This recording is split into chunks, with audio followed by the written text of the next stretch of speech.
Ce matin, j'aimerais parler de la présence de Dieu. Ce matin, j'aimerais faire un retour sur le message du pasteur Daniel Cambeau dimanche le 2 octobre dernier sur l'importance de vivre, de se tenir, de demeurer dans la présence de Dieu. Et ça me permet juste peut-être aussi l'occasion de vous remercier chacun et chacune d'entre vous pour le soutien que vous accordez à Suzanne et Daniel Cambeau depuis tellement d'années. Soutien dans la prière, soutien financier. Ils accomplissent une œuvre extraordinaire et puis son rapport qu'il nous donnait en très peu de temps nommait toutes les statistiques de combien de personnes sont touchées à travers leur ministère à l'un et à l'autre aussi. Et puis c'est vraiment une formation extraordinaire de soutien pour les pasteurs là-bas qui sont en grande carence et puis des interventions vraiment d'urgence qui sont faites aussi. Vous n'avez pas idée de tout le millage que le soutien peut faire.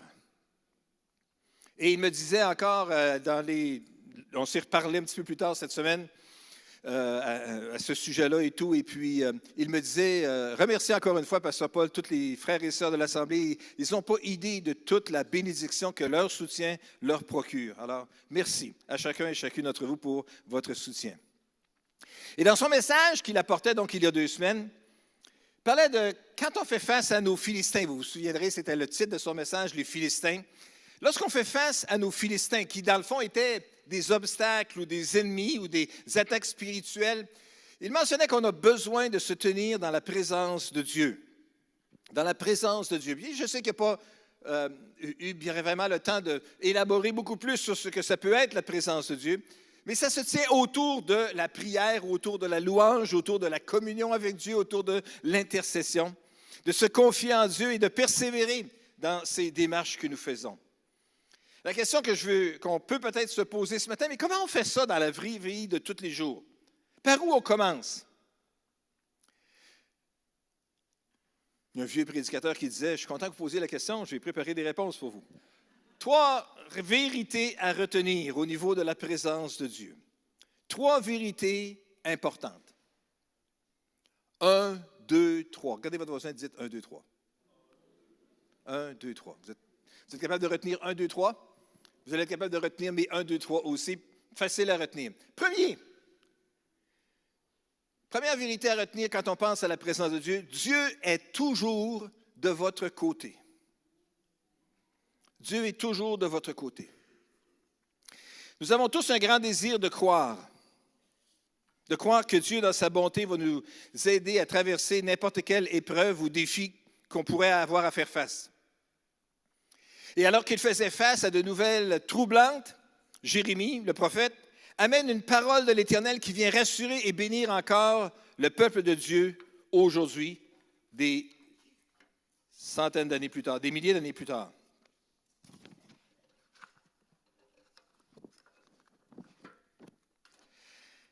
Gestion de feuilles. Ça ne fait pas partie des Philistins.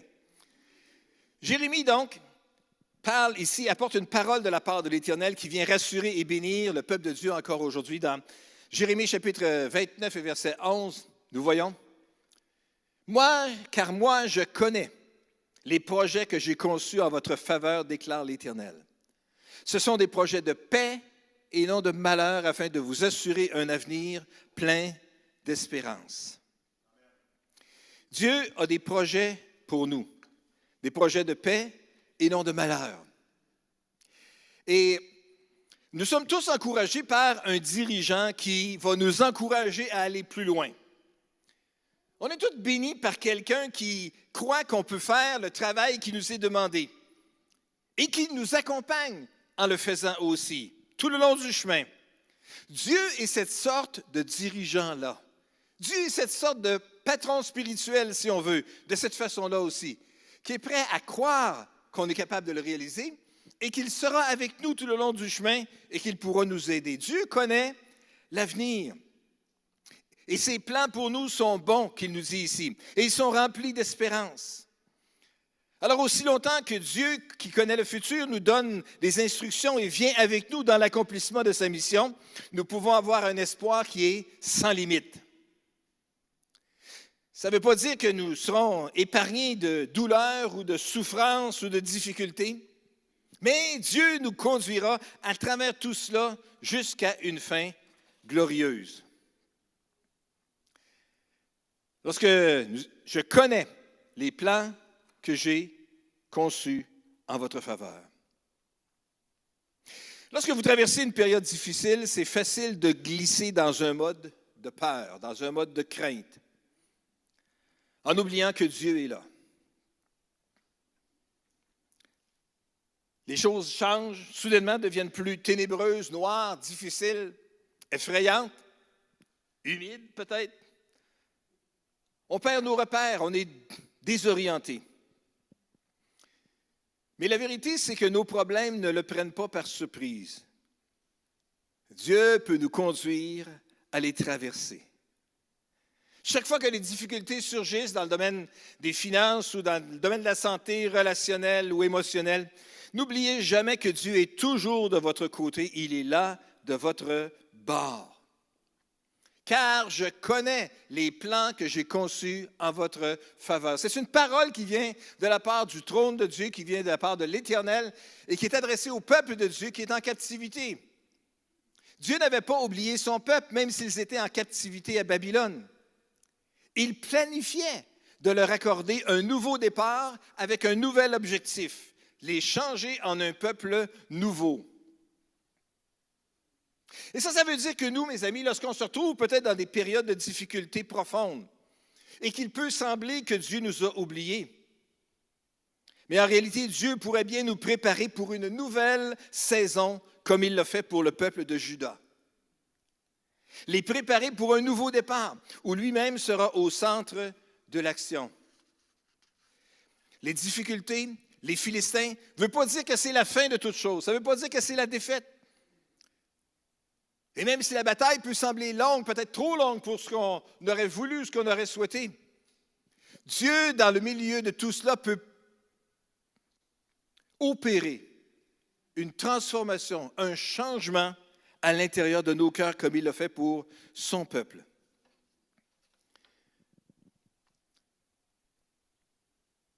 Dieu veut qu'on se souvienne qu'il est toujours de notre côté. Et quand on voit que Dieu est toujours de notre côté, il veut qu'on sache comment il nous voit. Comment vous voyez-vous? Vous êtes qui, vous? Hey, quand on pense à notre identité, qu'est-ce que c'est la première chose qui surgit? Peut-être notre endroit de naissance, peut-être la famille dans laquelle on est né, peut-être les diplômes qu'on a reçus, la formation qu'on a eue, l'emploi peut-être qu'on occupe, la rue dans laquelle on vit. La rue, si vous viviez sur la rue des Braves, on vient s'acheter une maison sur la rue des Braves cette semaine. Non.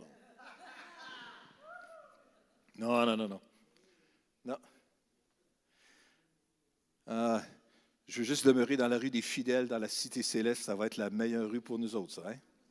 Et j'espère qu'on va tout être des voisins. La rue des Fidèles. Peut-être proche de la rue des Braves aussi, on ne sait pas. Mais dans la Cité Céleste. Comment Dieu nous voit-il? On peut avoir l'opinion peut-être sur nos autres, mais comment est-ce que Dieu nous voit? Dieu nous voit comme une personne de grande valeur. Car Dieu dit, je connais les projets que j'ai faits en votre faveur. Je connais. Le Tout-Puissant me connaît. Si quelqu'un d'important me connaissait, est-ce que ça me ferait sentir comme quelqu'un d'important? Connaissez-vous quelqu'un qui reste sur la rue des Braves, vous autres?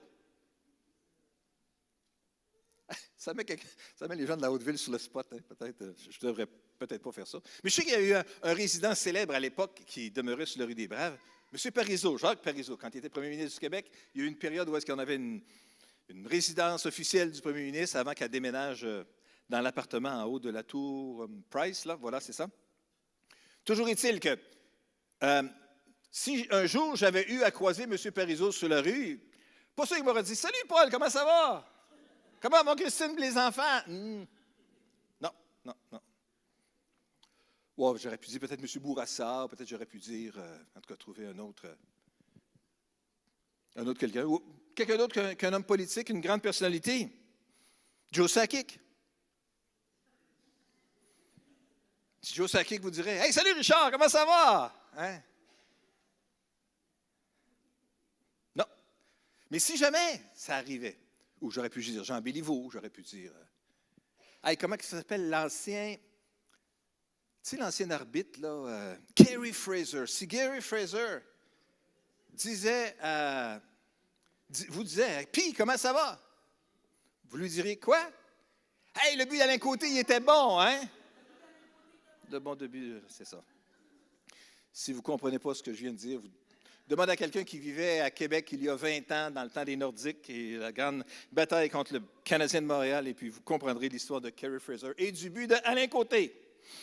Toujours est-il que Dieu nous voit comme une personne de grande valeur. C'est tellement plus que Gary Fraser, et tellement plus que Joe Sakic, et tellement plus que Jacques Parizeau, ou Robert Bourassa, ou n'importe qui d'autre, ou Dominique Anglade. Tu sais, il pourrait nous dire bonjour, comment ça va? Comment est-ce qu'on se sentirait? Si quelqu'un d'important me connaissait, est-ce que ça me ferait sentir comme quelqu'un d'important? Bien là, Dieu Tout-Puissant me connaît. Et c'est plus que ça. Il fait des plans en ma faveur. Il fait des plans en ma faveur. Dans le psaume 139, nous voyons comment Dieu fait des plans pour nous. David, le psalmiste, écrit dans le psaume 139 à partir du verset 13, « Tu m'as fait ce que je suis. Ce que vous êtes, en grand, en petit, en gros, en large, en épais, en mince, peu importe, ce que vous êtes, ce que nous sommes, Dieu nous a fait comme ça.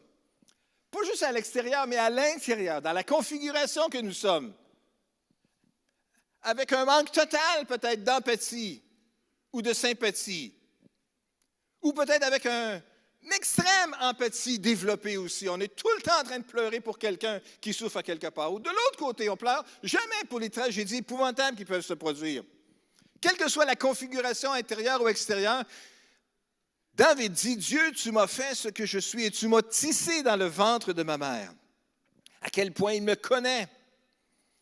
Merci d'avoir fait de moi une créature aussi merveilleuse. Ça, c'est la belle réconciliation à voir aussi. Hein? Je suis encore une créature merveilleuse. Vous avez besoin de vous répéter ça encore 2-3 fois cette semaine. Hein? Je suis encore une créature merveilleuse. Hein?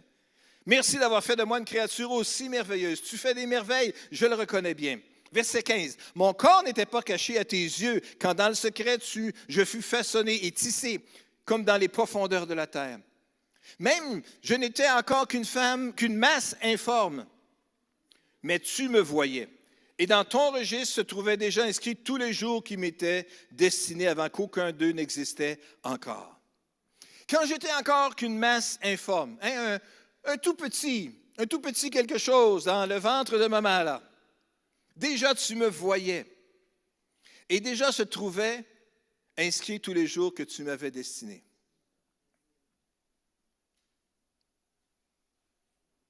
À l'époque de la première grossesse de Christine, l'échographie n'existait pas. Ou en tout cas, n'était pas disponible là où on habitait à ce moment-là. Fait qu'on n'a pas pu voir qu'est-ce que ça avait de l'air jusqu'avant que le petit bébé naisse. Quand Christine était enceinte de Christian, là c'est ça s'était développé, puis on a pu voir. Mais dans une forme, avec la technologie d'il y a 30 ans, on s'entend, c'est plus les choses comme aujourd'hui, c'était plus la même technologie et tout ça. Ou peut-être la même technologie, mais tellement améliorée. Mais peu importe tout ça, alors que la forme était encore vide ou floue. David dit ici, des milliers d'années avant même qu'on invente le mot d'une échographie, déjà, Seigneur, était inscrit tous les jours que tu m'avais destiné. Dieu nous connaît déjà tellement, avant même notre naissance, avant même la rue où on a vécu, ou avant l'école où on a assisté, ou les amis qu'on a eus, ou les amis qu'on n'a pas eus, ou ceux qui sont décédés, toutes les tragédies qu'on a pu voir ou entendre parler, mais déjà est inscrit tous les jours que tu m'avais destiné avant qu'aucun d'eux n'existât. Et David poursuit en disant, « Combien tes desseins, ô Dieu, sont pour moi impénétrables, comme ils sont innombrables. Si je les comptais, ils seraient bien plus nombreux que les grains de sable sur les bords de la mer. Et voici, je m'éveille et je suis encore avec toi. » Je suis encore avec toi. Quand on se sent sans valeur, inutile, pire, nuisible, et qu'on commence à se détester,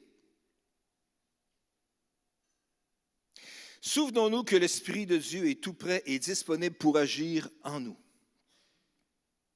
Et qu'on devrait, dans ces moments-là, avoir au moins autant de respect pour nous que notre Créateur en a pour nous. Je connais d'avance. Dieu connaissait d'avance les jours qui nous étaient destinés. Dieu sait donc, quand il nous voit, comment nous sommes une personne de valeur. C'est sûr qu'on n'est pas capable d'exceller dans tous les domaines. On ne peut pas performer à 100% en toutes choses. On est limité. C'est comme ça qu'on est fait. Et c'est pour ça qu'on a besoin des uns des autres. On ne peut pas tous avoir des super de bons yeux, des super bonnes oreilles, des super bons ci, des super bons ça. Il y a toujours quelque chose à quelque part qui manque ou qui finit par diminuer avec le temps aussi. Mais tout ça pour montrer qu'on a besoin les uns des autres. Nous avons de la valeur. Personne ne peut faire aussi bien que vous ce que vous seul êtes capable de faire parce que Dieu vous a fait ainsi.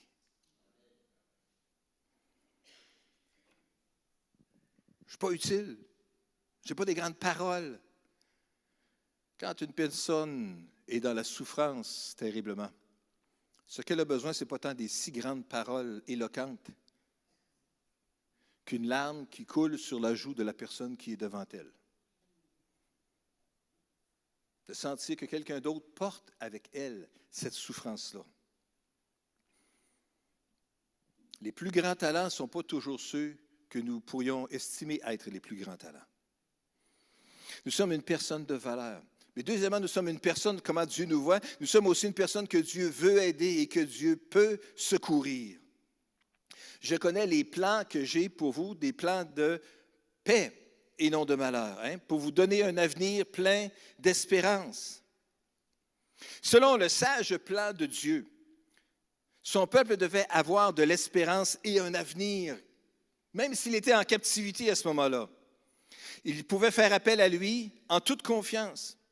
Même si les exilés étaient dans un endroit difficile, ils ne devaient pas se laisser aller au désespoir parce qu'ils avaient toujours la présence de Dieu, le privilège de prier et la grâce de Dieu qui était disponible pour eux. Dieu peut être trouvé quand on le cherche de tout son cœur. Il n'y a pas un pays étranger et avec toute la déstabilisation que ça amène un pays étranger et une culture étrangère. Il n'y a pas de tristesse qui se dresse devant nous, ou un problème physique qui peut rompre cette possibilité de communion avec Dieu que nous pouvons vivre. Dieu voit en nous une personne qu'il veut aider, une personne qu'il veut secourir, une personne de valeur. Dieu envoie en nous une personne qu'il veut écouter. Dans le verset 12 de Jérémie 29, nous lisons, après avoir lu, donc, je connais les projets que j'ai conçus en votre faveur. Verset 12. Alors vous m'invoquerez et vous viendrez m'adresser vos prières et je vous exaucerai. Je vous exaucerai. Dieu ne fait pas juste entendre un bruit qui vient d'une terre lointaine, lointaine, dans une maison lointaine, lointaine, à quelque part sur la terre qui l'implore d'agir en sa faveur, mais Dieu est capable d'entendre et de vraiment porter attention et d'écouter attentivement. Le mot hébreu utilisé ici par « je vous exaucerai » parle justement de signification de considérer avec soin ce qui est dit, de réfléchir à ce qui est dit, de travailler là-dessus. Je vous exaucerai, je vais faire quelque chose, je vais porter attention à ce que vous dites, je vais travailler là-dessus, je ferai quelque chose à ce sujet. Vous m'invoquerez et je vous exaucerai. On peut avoir confiance que la présence de Dieu est là pour nous garder, pour nous soutenir à travers les différentes périodes ou saisons que nous pouvons vivre. Comment peut-on passer de la théorie à la réalité dans tout cela? Parce que franchement, quand vient le temps d'invoquer Dieu, on ne se sent pas tous des experts. En fait, personne ne se sent comme un expert. Dans le domaine d'invoquer Dieu, de chercher sa face, on se sent tous comme des débutants. Mais voici ici dans Jérémie 29, verset 13, encore une fois, le verset suivant, ce que ça nous dit. Vous vous tournerez vers moi et vous me trouverez lorsque vous vous tournerez vers moi de tout votre cœur. La clé, c'est l'intensité. La clé, c'est l'intensité. La clé, c'est de tout votre cœur. De tout votre cœur. Dans l'ancien siècle, il y avait des chrétiens qui chantaient « Tu me chercheras et tu me trouveras si tu me cherches de tout ton cœur. » Et le refrain disait « Je me laisserai trouver par toi si tu me cherches de tout ton cœur. » On pourrait peut-être trouver une nouvelle mélodie pour ça et restaurer cette grande vérité que Dieu peut être trouvé quand on le cherche de tout notre cœur. De tout notre cœur.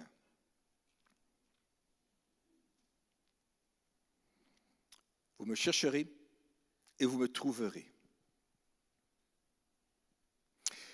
Dans le livre d'Hébreux, chapitre 11, verset 6, nous lisons que sans la foi, il est impossible de lui être agréable en parlant de Dieu, car celui qui s'approche de Dieu doit croire qu'il existe et qu'il récompense ceux qui le cherchent. Lorsque vous commencez à chercher, poursuivez votre recherche. Il y a toujours plus à découvrir. Il faut que celui qui s'approche de Dieu croit qu'il existe et qu'il récompense ceux qui le cherchent. Donc, poursuis la recherche. C'est un mélange d'apprentissage et de découverte. On a besoin de faire de notre marche avec Dieu notre priorité. Vous me trouverez si lorsque vous vous tournerez vers moi de tout votre cœur. Première vérité, c'était quoi déjà là? Première vérité, c'était Dieu est toujours de notre côté. Deuxième vérité, super simple aussi. Approchez-vous et il s'approchera. Jacques chapitre 4, verset 8. Approchez-vous de Dieu et il s'approchera de vous. Nettoyez vos mains, pécheurs, purifiez vos cœurs, vous qui avez le cœur partagé. Approchez-vous et il s'approchera. Voici la relation ici qu'il doit y avoir.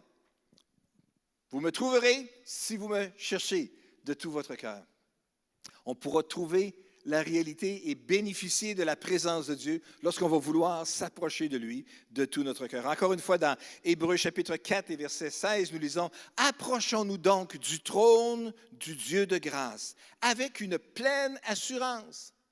Là, Dieu nous accordera sa bonté, il nous donnera sa grâce et nous serons secourus au bon moment. » Nous serons secourus au bon moment. Mais encore une fois, nous devons nous approcher. Encore une fois, il nous dit qu'il va nous accorder sa bonté. Sa bonté. Il va nous donner sa grâce pour que nous soyons secourus au bon moment. Au bon moment. Ça, c'est la partie qui est plus difficile humainement à avaler dans ce passage-là. Dire qu'on peut s'approcher de Dieu, qu'on peut le faire avec assurance, qu'il va nous accorder sa bonté, qu'il va nous accorder sa grâce et qu'il va nous répondre. On va être secourus, mais au bon moment. Quand est-ce que c'est le bon moment? Là est la question. Hein? La prière, c'est la façon dont nous pouvons nous approcher de Dieu et nous devons y venir avec assurance. C'est sûr que certains chrétiens qui approchent Dieu avec une docilité extrême, la tête courbée, avec la peur de lui demander de pourvoir à leurs besoins. Hein? Oh Seigneur, tellement peur de Dieu, on voit Dieu comme tellement grand, qu'on se sent tellement petit et on se sent tellement indigne. Et puis c'est ça, on est courbé comme à l'extrême. Il y en a certains qui sont comme ça. Il y en a d'autres qui prient avec désinvolture, avec une légèreté extrême et qui ne réfléchissent pas du tout, ou peu, à ce qu'ils disent, puis qui vont dire toutes sortes de choses. C'est ni l'un ni l'autre, ça c'est des extrêmes. La vérité n'est jamais dans les extrêmes. La vérité, c'est toujours dans le milieu à quelque part. Venons plutôt devant Dieu avec révérence, parce qu'il est notre roi. Mais on peut venir également avec assurance, parce qu'il nous aime et parce qu'il est prêt à nous écouter et qu'il désire même nous écouter encore et encore. La bonne façon de nous approcher de Dieu, c'est de le faire avec révérence. Le psalmiste disait dans le psaume 73, verset 28, « Mon bonheur à moi, c'est d'être toujours près de Dieu. » Être dans la présence de Dieu, pour être gardé de nos Philistins, pour être protégé contre nos Philistins, pour être dirigé par Dieu dans les choix, les orientations que nous avons à prendre pour éviter peut-être les Philistins ou combattre les Philistins ou avoir la bonne recette. Le psalmiste dit, oui, j'ai placé dans le Seigneur l'Éternel mon sûr refuge et je raconterai ses œuvres. Hein? Mon bonheur, c'est de me tenir près de Dieu, c'est d'être toujours près de lui. Première vérité, Dieu est toujours de notre côté. Deuxième vérité, lorsqu'on veut s'approcher de Dieu, approchons-nous et il va s'approcher de nous autres. Hein?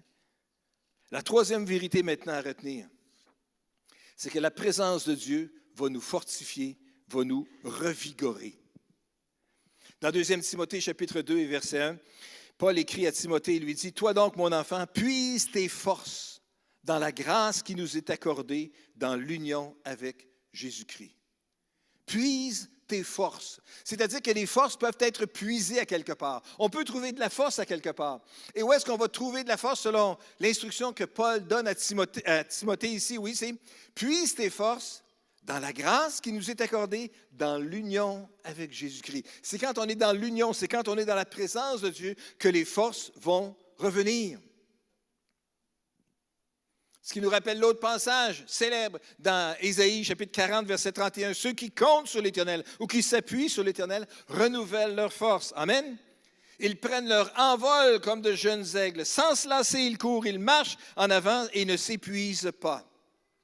Renouveler leur force. Comment? En se confiant en Dieu, en s'appuyant sur Dieu, en se tenant dans la présence de Dieu. Est-ce qu'on ne prendrait pas quelques grammes de force spirituelle supplémentaire? Hein? Est-ce que ça ne ferait pas du bien de juste augmenter peut-être le niveau de force à l'intérieur, dans notre âme, dans notre cœur?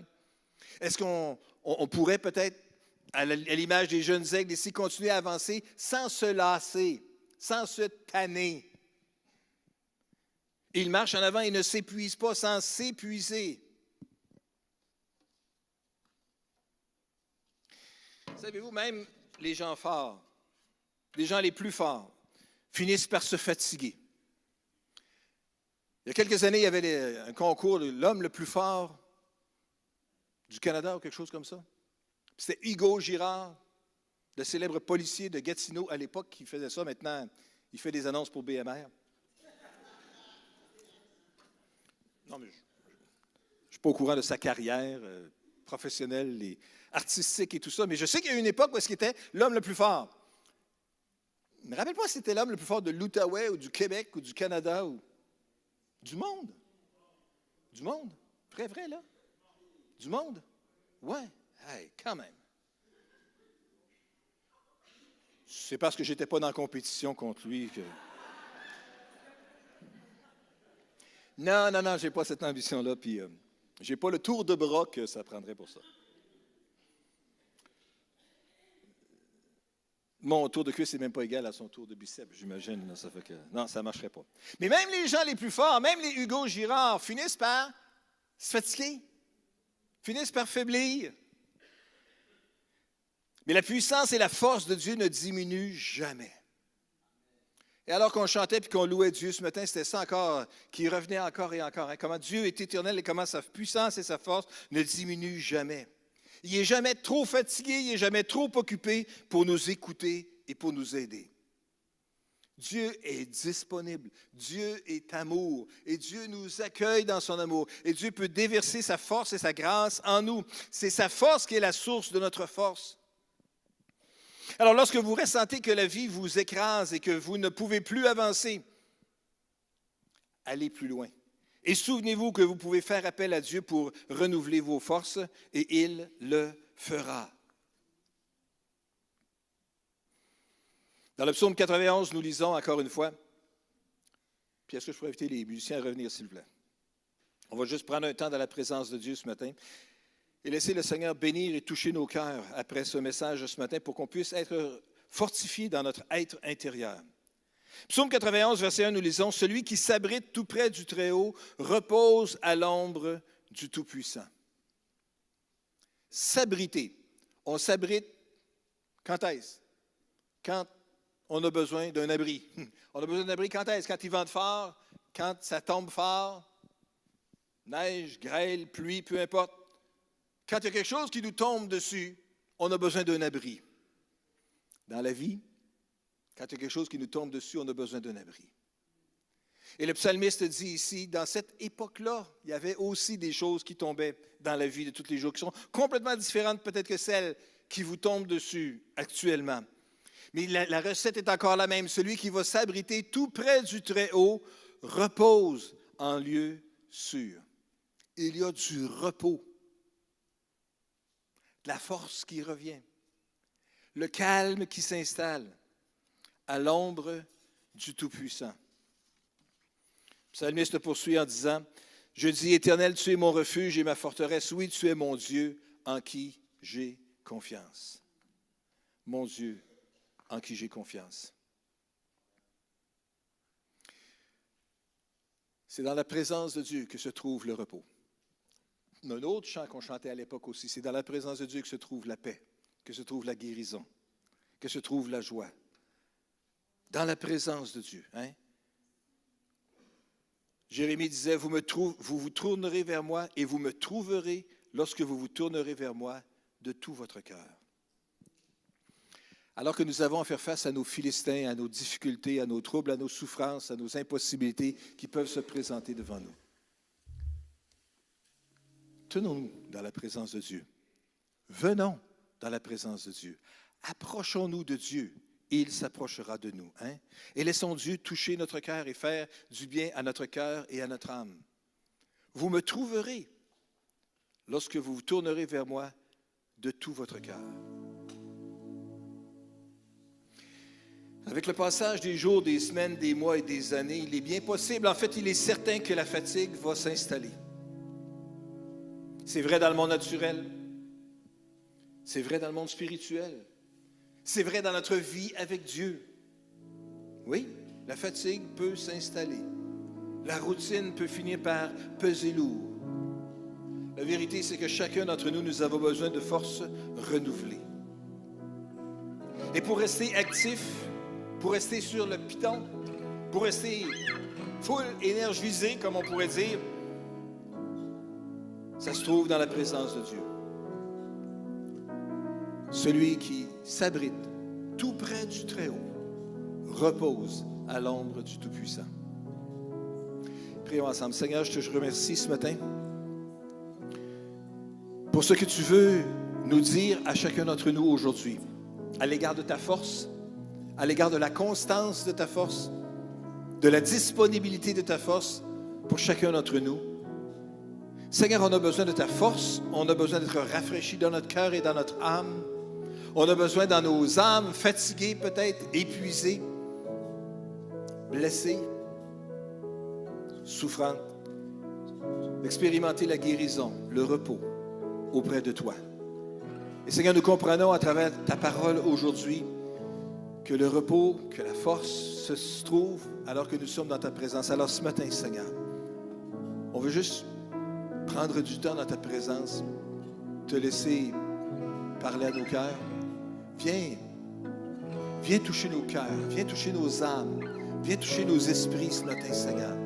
Alléluia. Alors que nous tenons dans ta présence, alors que nous venons devant toi avec assurance en te demandant, viens toucher nos cœurs à nouveau, viens faire du bien à notre âme, Seigneur. Viens rafraîchir, alléluia, nos os peut-être qui se fatiguent à ce moment-ci. Viens toucher nos cœurs et viens toucher nos vies, Seigneur.